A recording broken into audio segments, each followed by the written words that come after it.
저는 이용덕 선생님 이제 작업 보고 지표성이라는 그 좀 용어들이 등장합니다. 그래서 좀 난해할 수도 있는 용어인데 잘 설명해 나가도록 하겠습니다. 제가 발표문 좀 읽으면서 또 설명해 드리도록 하겠습니다. 이용덕은 한국현대미술사에서 역상 조각이라는 영역을 만들어 조각사에서 새로운 실험을 주도했습니다. 이러한 역상 조각에 대해서는 오늘 이제 발표하신 분들도 계시고 또 이전에 김원방 선생님이나 또 심상영 선생님, 케이틀린 평론가들의 글을 통해 다수 발견이 됩니다. 하지만 이용덕의 그런 조각에서 어떤 추측이 되는 네거티브 스페이스에 대해서 저는 좀 주목하고자 합니다. 이러한 엄각의 물리적 조건 그리고 그 작업 과정이 만들어내는 어떤 사진과의 관계 그리고 그와 괴를 같이 하는 이제 지표성이라는 용어가 등장하는데 제가 나중에 설명하도록 하겠습니다. 1984~5년부터 이용덕은 이제 현상전에 참여하는데 현상이라는 게 이제 우리가 생각했을 때는 피노미놀로지 이렇게 이제 생각할 수도 있는데 그게 아니라 진짜 그 현재 그 현자와 그 다음에 이제 이미지를 뜻하는 present image라는 영어를 이제 쓴 것이 좀 독특하다고 생각합니다. 그 당시에 이제 김영원 조각가 등과 같은 분들과 함께 한국의 근현대 모더니즘 조각, 추상 조각과는 다른 이제 조각 실험에 임하게 되는데요. 아까 많은 분들이 설명하신 것처럼 이제 모더니즘과 민중미술의 대결이 있었고 이후에 87년도를 기점으로 한국에서는 포스트 모더니즘 이제 미술이 국내에 들어오게 됩니다. 그는 모더니즘 미학도 현실과 발현이 주장했던 민중미술에서도 새롭게 찾고 있던 조각에 대한 답을 찾지 못했던 것 같습니다. 이용덕의 작품은 이제 이전 분들이 말씀하신 것처럼 90년대 초 그 1년에 이제 마지막 현상전 마치고 독일 유학을 가면서 그 이전 시기와 그 이후 시기로 보통 나눠지게 되는데요. 90년대 이제 그 작업을 이제 우리가 생각하기에 앞서서 80년대 저는 이 초기 작업이 좀 흥미로워서 좀 주목을 하게 됩니다.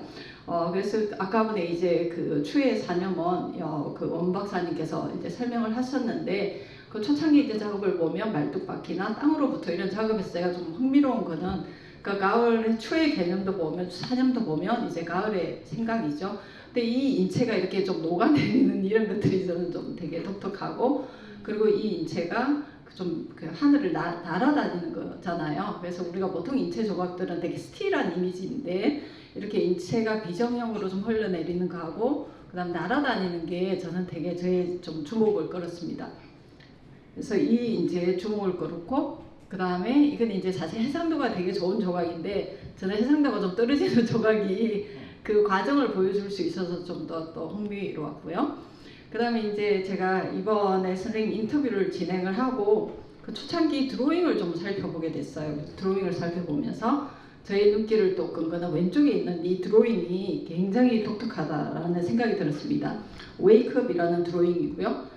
그리고 이제 오른쪽은 나르시우스라는 드로잉인데 이 웨이크업이라는 게 어떻게 보면 인체의 그 덩어리에서 인체가 이렇게 깨어나는 사실 이게 우리가 일상적으로 할 수 없는 거지만 이게 조각적으로 이제 선생님이 모색하는 과정에서 이게 음각이라는 게 나오지 않았을까. 그래서 이것도 되게 좀 흥미로운 게 그러니까 스틸한 이미지인데 누워 있다는 것은 일어난다는 것은 움직임의 이 동작을 보여주는 거고 그리고 그 음각을 그냥 파내는 것이 아니라 그러니까 몇 개의 선이지만 여기서 보면 뭔가 이게 그 깊이감을 보여주려는 그 흔적을 여기서 보여주고 있다. 그래서 저는 그 흔적에 좀 주목하게 됐습니다. 그 다음에 이제 작품들인데요. 제가 찍은 작품들은 이거는 이제 작업실에서 찍은 거예요. 그래서 저는 사실은 작가들을 이제 연구를 할 때 보통 작업실에 가서 좀 버려진 쓰레기가 없나 이런 것에 좀 흥미를 가지고 있는데 이것도 이제 선생님 작업 사실 이제 완성된 작업을 보면 우리가 그 흔적을 잘 볼 수는 없지만 선생님 작업실에서 그 과정을 보여주는 것들이 저에게 되게 좋았어요. 그래서 오른쪽도 보면 이게 인체인데 이게 어떻게 보면 하나의 그러니까 페어이기도 하고요. 하나의 더블이기도 합니다. 그래서 한쪽은 네거티브, 한쪽은 포지티브여서 이걸 이제 닫게 되면 하나의 일체가 되는 것이죠. 그래서 저는 이 공간의 어떤 처리 방법 이런 것들이 좀 흥미로웠습니다. 그리고 이제 지금 이 작품도 이전 이제 우리가 이미지에서 볼 수 있는데 아래 전시 공간에서도 볼 수 있어요. 근데 저는 이것도 역시 선생님 작업실에서 본 에디션이 이 안에 이 공간에 그 흔적을 더 지금 우리가 여기서 보는 것보다 훨씬 더 깊고 그 트리트먼트가 좀 단계별로 되어 있고 그냥 청동이지만 이렇게 매끈한 것이 아니라 그 어떤 그 좀 이렇게 그친 그 느낌이 그대로 드러난다고 생각을 합니다. 그래서 공간 예술로서 우리가 예술은 이제 보통 그 미술은 특히 조각은 공간 예술이잖아요. 공간 예술에서 조각에 제한될 수밖에 없었던 그 시간의 속성. 그래서 우리가 이제 뭐 비디오에 열광하는 게 비디오는 타임 베이스의 아트이고 우리가 과거의 이런 조각은 인체는 우리가 좀 과거의 예술이라고 느끼는 게 그게 공간 예술로서 시간성이 반영되어 있지 않기 때문인데 저는 선생님의 작품이 뭐 비상이라든가 이런 것들 다 과정을 보면 뭔가 시간을 포착하고 있지 않나라는 생각이 듭니다. 그래서 그 어떤 이러한 이제 이용덕의 초기 작업에 대한 그 작업 노트 중에서 가장 흥미로운 대목이 다음과 같이 이제 제가 인용을 해보도록 하겠습니다. 선생님 하신 말씀 중에 옛날 제가 그 문헌을 좀 살펴보니까 어둠으로 이제 구멍이 난 창문이 비치고 높은 하늘에 구름도 담겼다. 신비한 기억들이 내가 그리는 눈에 그렇게 만족할 리가 없다. 그리고 관찰하고 그 그리는 눈에 계속되었다. 그 시절부터 내가 본 모든 것은 나의 기억 속으로 스며들며 언제든지 되돌아보고 싶을 때 볼 수 있었다. 인용 끝입니다. 그래서 인체는 그 세상의 사물을 바라보는 가장 근원적인 창이자 하나의 장이었으며 여기에 새로운 차원 혹은 인지하지만 우리가 미처 인식하지 못했던 제3의 무언가를 매개할 필요성을 느끼게 됩니다. 근데 아직 이제 80년대 중반 그리고 90년대 초반에는 역상조각이라는 이름으로 이제 불리지는 않지만 어떤 그 형식과 내용을 서로 지탱해주고 그리고 어떤 매개해주는 그 중간지대에 대한 모색을 이렇게 볼 수 있다라고 저는 생각을 합니다. 그리고 작가와 이제 인터뷰에 의해서 이용덕의 역상조각이 제작되는 과정이 사진이 이제 매개되어 있다는 점에 저는 굉장히 좀 매력을 느꼈고 그 점에서 굉장히 독특하다라는 생각을 했습니다. 그 안에 이제 어떻게 보면 좀 컨셉추얼한 부분이 저는 들어가 있다고 생각을 합니다. 그래서 우리가 뭐 인체 조각을 생각하면 이렇게 그 포스트 모더니즘에서는 뭐 아까 심성영 교수님께서 말씀하신 것처럼 뭐 개념적 설치나 그 다음에 이제 그 어떤 장소 특정형 미술이라든가 이런 것들이 있지만 우리가 또 포스트 모더니즘에서 인체가 완전히 사라진 건 아니죠. 그리고 마우리치오 카텔란의 이제 조각이나 2024년도에 그 가우시안에서 이제 작업하고 있는 모습을 보여주는 그런 이미지이고요. 그 다음에 제가 이미지는 가져오진 않았지만 누어 핸슨이라고 해서 약간 팝적인 그런 키티적인 조각도 있습니다. 그리고 우리 가장 잘 알려져 있는 제프 쿤스의 이런 미켈란젤로, 마이클 잭슨의 그런 이미지도 있습니다. 그래서 이러한 어떤 구상적 요소는 그것이 사회에 대한 풍자가 됐든 어떤 모더니즘 조각에 대한 반격이 됐든 동시대 소비 문화를 대변하는 것이 됐든 인체는 계속해서 우리와 남겨져 있었습니다. 그러나 이용덕의 인체 조각 그리고 역상 조각은 이들과는 저는 좀 다른 언어를 이제 구상하고 있다고 생각하는데 그것은 조각의 양감이 아니라 우리가 다 알고 있는 조각의 네거티브 스페이스에 집중함으로써 이제 새로운 조각의 언어를 도색하고 있다는 생각이 듭니다. 그러면 현대 미술에서 이 네거티브 스페이스는 계속 등장을 해요. 계속 등장을 하는데 사실 오늘날 우리가 아니시 카포를 국제 갤러리에서 만날 수 있고 이런 조각이 있지만 80년대 그의 조각을 보면 어떤 게 있냐면 80년대 이제 조각 중에서 그 조각의 어떤 양감 등을 보여주고 있습니다. 왼쪽에 있는 이미지들은 이제 83년도 작품인데 그가 80년대 중후반이 가면 굉장히 메스 덩어리인데 구멍을 내요. 근데 구멍을 냈는데 그걸 이제 안에서 보면 아니시 카포이 조각이 이제 이렇게 그 앞에서 보면 그냥 평면으로 보이지만 이렇게 보면 안이 파져 있거든요. 파져 있는데 그 구멍은 어떤 굉장히 하나의 구멍이기 때문에 그 이용덕 선생님처럼 텍스처가 있는 게 아니라 그냥 하나로 단일하게 이루어진 공간이어서 이렇게 보면 좀 은캐니한 느낌이 되게 납니다. 그래서 이렇게 구멍이 있어요. 그래서 아니시 카포이의 이제 조각도 그렇고, 그 다음에 이제 대지 미술가였던 마이클 하이저 같은 경우에는 제목이 더블 네거티브예요. 더블 네거티브도 이제 이게 보면 이게 약간 언어의 말장난들이 이렇게 현대 미술은 되게 많은데, 더블 네거티브 하면 그 이제 우리가 번역할 때는 두 번 파내는 거예요. 그러니까 이중한몰이라는 표현을 써요. 그러니까 네거티브 스페이스인데, 근데 이제 왼쪽에서 보면 굉장히 유명한 이게 사진인데, 실제로 이제 우리가 요즘엔 드론이나 이렇게 띄워서 보면 그 큰 어떤 먼 오지의 네바다 산맥에서 이렇게 구멍을 파내는, 그러니까 두 번 계속해서 파낸 흔적들을, 그러니까 역시 이것도 이제 흔적이라는 의미에서 이 네거티브 스페이스와 굉장히 좀 의미가 있다고 생각을 합니다.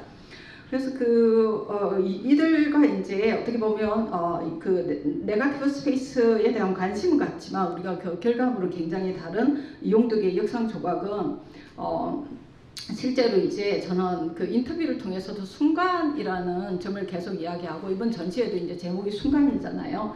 그래서 이것은 사진은 아니지만 사진적 행위나 사진의 특징하고 이제 좀 맞닿아 있다라는 생각이 드는데, 제가 또 선생님 작업실에서 이렇게 제가 그냥 막 찍어와가지고 집에서 사진 보면서 선생님 작업하는 과정에 그 작품이 있었어요. 이 작품을 보면 여기 이제 사진이 이렇게 그 구상적 이미지가 하나의 리프로덕션이 옆에 이렇게 있다는 것을 알 수가 있습니다. 그 부분을 이제 주목할 수 있고, 그 다음에 지금 전시도 되고 있지만 이 작품이 이제 세계 에디션으로 RA에서 전시가 되고 있는데, 이것도 천이 날아가는 거잖아요. 천이 날아간다는 건 사실 굉장히 포착하기 어려워요. 우리 시각도 포착하기 어렵고, 이건 사진을 우리가 이제 찍으면 좀 더 정확하게 알 수 있는 거죠. 그래서 제가 인터뷰를 통해서 선생님이 순간에 뭔가 집중하면서 순간이 흡수하는 모든 것에 관심이 있다라고 이제 말씀하신 부분이 있었고요. 그래서 이제 천이 날아가는 걸 우리가 이제 보게 되면 어떤 옷감이 가진 조건이라든가 바람이 부는 조건, 이 모든 것들이 함께하는 그 순간에 대한 기억, 이게 또 기억이라는 게 사진하고 우리가 다 연관이 되어 있지 않습니까?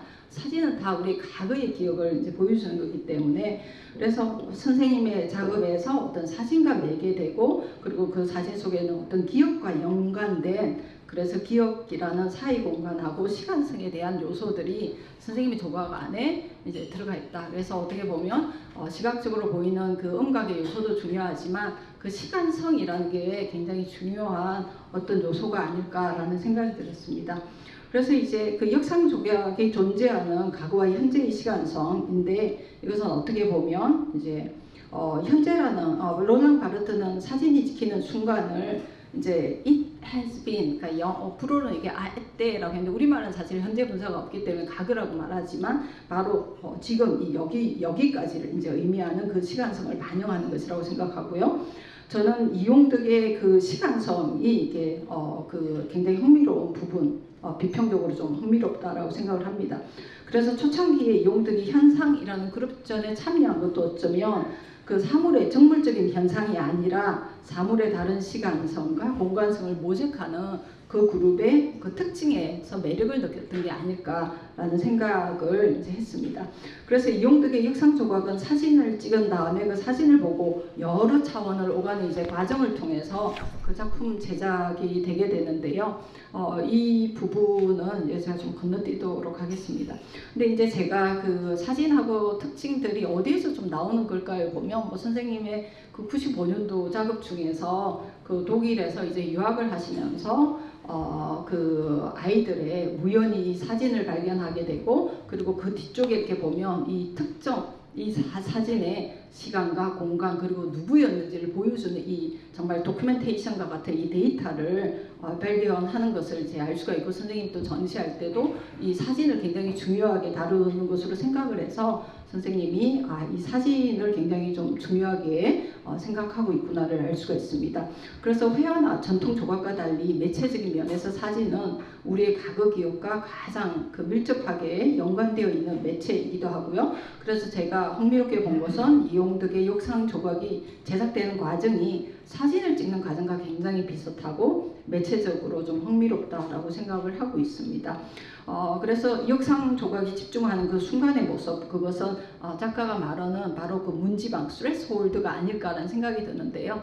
제가 이 오른쪽에 있는 이미지도 이 문지방의 이미지인데, 문지방이라는 게 사실은 여기와 저기를 연결해주는 경계의 공간이잖아요. 그러니까 이 지금 보면 이게 96년도 드로잉이고, 아까 제가 그 나무에서 이렇게 올라오는 이미지는 이제 80년대 중반이니까 80년대 중반 드로잉, 90년대 중반 이렇게 드로잉을 보면 작가가 무엇을 이 드로잉을 통해서 하나의 스테이트먼트처럼 모색하고 있는 것인가를 이제 보여주는 것이라고 생각을 합니다. 그래서 각주 5분을 보게 되면 이게 선생님의 인용인데, 선생님께서 이제 어떤 비평가 인터뷰에 대해서 선생님께서 그 사진을 찍은 날짜, 장소, 대상을 말해주는 우리가 그 클래스 아까 전에 본 95년도 그 사진에 대한 설명이 있어요.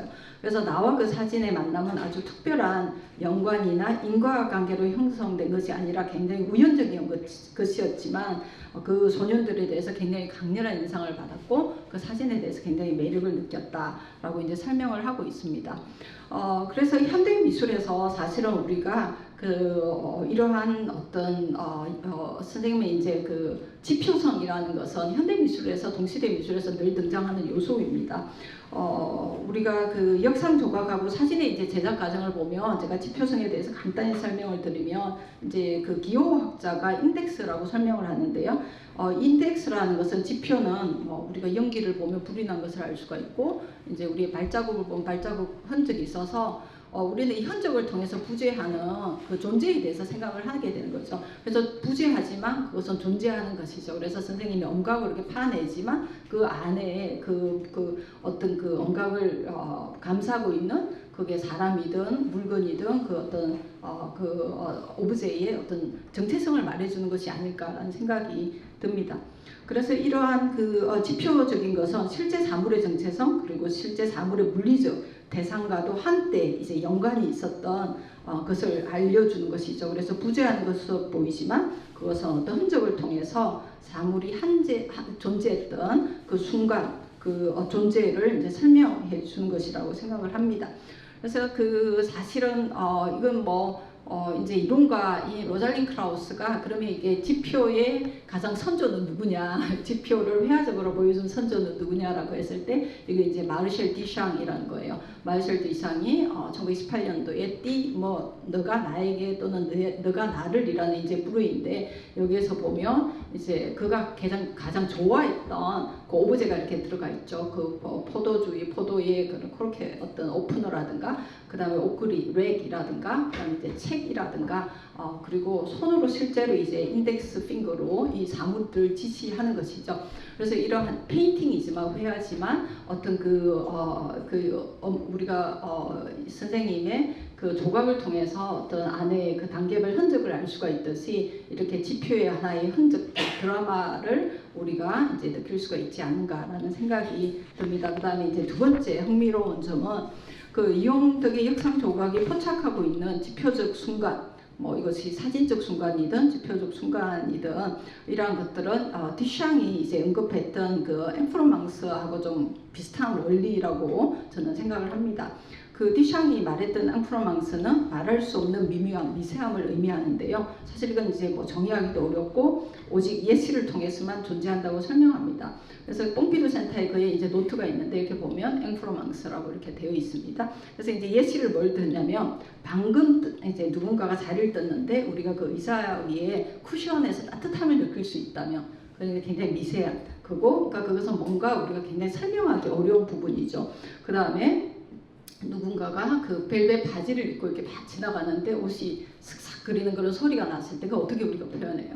그러한 것들이 이제 굉장히 미세한 그죠? 그 다음에 어떤 사물에서 뭔가 비쳤는데 그 미세한 비춤이 있어요. 근데 우리가 뭔가 굉장히 정확하게 표현할 수 없지만 우리가 들었고 보았던 그 감각적인 것들 그 앵프로망스가 이제 음각의 흔적 속에 남아 있다는 것이죠. 그것은 너무나 순간적이에요. 순간적이어서 우리가 포착하기 어려운. 그래서 이제 영어에서는 우리가 굉장히 순간적이어서 이제 찰나적이다라고 표현할 때 ultra thin 하다는 이제 표현을 써요. 그래서 ultra thin한 너무나 순간적이어서 우리가 알아보기 힘든. 그래서 이제 굉장히 플리팅하다 그러면 이제 그 뭔가 굉장히 한순간 이렇게 휙휙 지나가는 그런 느낌들이 이 음각의 어떤 선생님이 레이어들을 다 달리해서 이렇게 보여주는 그 미세한 섬세한 찰나 이게 이제 들어가 있지 않나라고 생각이 들고요. 왜냐하면 그 작품 제목을 보면 거의 다 이제 걸어가는 사람들이 되게 많고 춤추는 사람들이 많고 그리고 이제 제가 어떤 작품 제목은 싱크로니시티라는 작품이 있어요. 싱크로니시티 같은 경우는 이제 C는 우리가 그 동시이고 크로니시티는 시간성이잖아요. 진짜 여러 개가 동시간성 속에서 이렇게 보여주는 것이죠. 그래서 이러한 시간적인 것들이 어떤 순간을 통해서 조각적으로 기록되고 있는 것이 아닐까라는 생각을 했습니다. 지금 이제 아래에서 볼 수 있는 작품들이고 오른쪽은 이제 그 Walking on the Street라는 2004년도 작품들이에요. 그래서 거의 보면 물론 스틸 이미지도 있지만 선생님 작품 속에서는 이렇게 움직임의 요소들이 많고 어떤 움직임들은 마치 우리가 그 에드워드 무이브리지의 그 어떤 동작의 연속적인 것을 보여주는 것으로 이제 느껴지기도 합니다. 이것은 이제 와시업이라는 세수라는 그 작품 속에서도 동시에 우리가 느껴지는 것이고요. 그래서 이런 관점에서 보면 이제 그 96년도에 드로잉인 문지방 The Threshold라는 이것은 이제 전의 공간에 서 있는 이용덕의 모습으로 보여지고 실제로 이제 작품 제목을 제가 훑어봤더니 전이라는 용어를 또 전시 제목으로 쓰기도 하셨어요. 그래서 이러한 것들은 이제 저는 사실은 굉장히 초기 그가 보여줬던 공간과 시간 연구가 함께 되어 있는 것이라고 생각하고요. 그 다음에 이러한 흔적들은 사실은 뭐 동시대 조각에서 그게 구상이든 추상이든 많이 남아 있습니다. 앤서니 곰니 같은 경우 자신의 인체를 캐스팅해서 떠서 보여주기도 하고요. 그 다음 브루스 나우만 같은 경우에도 의자 밑이에요. 우리가 사실 주목하지 않잖아요. 의자 위를 주목하지 아래는 주목하지 않잖아요. 그 아래를 이제 뜬다든가 레이첼 화이트리드는 이제 버려진 그 집을 떠서 이제 콘크리트로 이렇게 보여준다든가. 그래서 이 모든 것들을 어떻게 보면 그 흔적이지만 과거의 기억과 그 시간성을 보여주는 것이기도 하고요. 그 다음에 이제 저의 마지막 작품입니다. 이제 저는 이 두 작품을 굉장히 비교를 하면서 되게 즐거웠어요. 그래서 선생님의 이 드로잉이 굉장히 초인술주의적으로 인간이 이렇게 뭔가 이렇게 그 덩어리에서 정말 생명이 이렇게 일어나는 그 모습처럼 보이기도 하고요. 그 다음에 이제 여기에 인체가 이렇게 뭔가 인덱스처럼 하나 흔적처럼 이렇게 남겨져 있는 거잖아요. 근데 이제 마르셜 디샹이 죽기 직전에 한 이 작품이 내 뺨에 내 혀를이라는 작품이에요. 이렇게 우리가 도저히 될 수가 없죠. 이렇게 된다는 것은 이용덕의 조각만큼이나 마르셜 디샹의 이런 작품만큼이나 힘든데 이제 얼굴은 자신의 초상이에요. 자화상의 프로파일이고 마르셜 디샹이 자신의 혓바닥을 캐스팅을 해요. 그리고 실제로 이제 그 디샹은 너무나 독특한 작가였어. 자신의 뭐 엉덩이를 캐스팅하기도 하고 신체에 우리가 사실 우리 엉덩이를 볼 수가 없잖아요. 볼 수 없는 신체를 이렇게 캐스팅을 많이 했는데 이렇게 얼굴에다가 자신의 이제 혓바닥을 이렇게 붙여서 자신의 자화상을 이제 보여주고 있습니다. 그래서 이러한 지표적인 특징이 이용덕의 역상 조각에서 저는 굉장히 흥미롭다라고 생각을 하고요. 그리고 아까 이제 그 심상정 교수님께서도 이제 균열이라는 표현을 하셨는데 결론을 향해서 저도 이제 마무리를 하도록 하겠습니다. 지표적 특징을 내세운 이용덕의 역상 조각이 흥미로운 이유는 그의 조각이 재현의 논리에 갇혔던 한국 부상 조각이나 전통 인체 조각의 균열을 내는 개념적 시각적 방식이다. 그리고 그는 오직 그 틈에 관심이 많았다고 저는 생각을 하고 그 지표적 특징이 그의 균열을 설명하는 한 부분이라고 생각합니다. 그 틈은 그를 한국의 조각가들보다는 시대의 간극에도 불구하고 이런 지표성을 통해 디샹이나 제가 앞서 언급한 작가들과 어떤 관계를 띠는 것 같고요.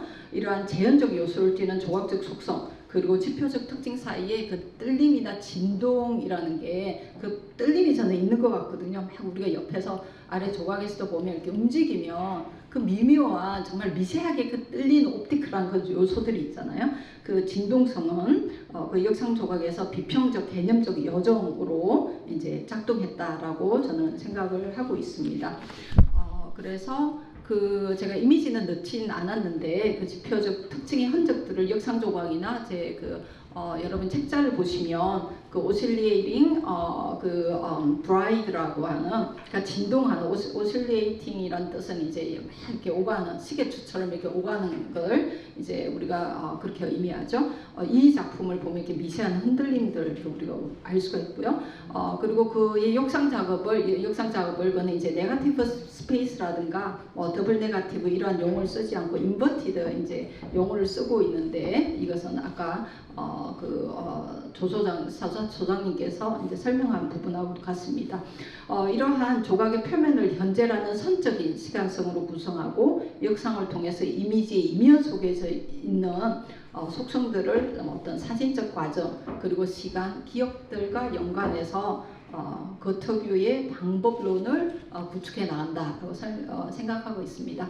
이상입니다. 감사합니다.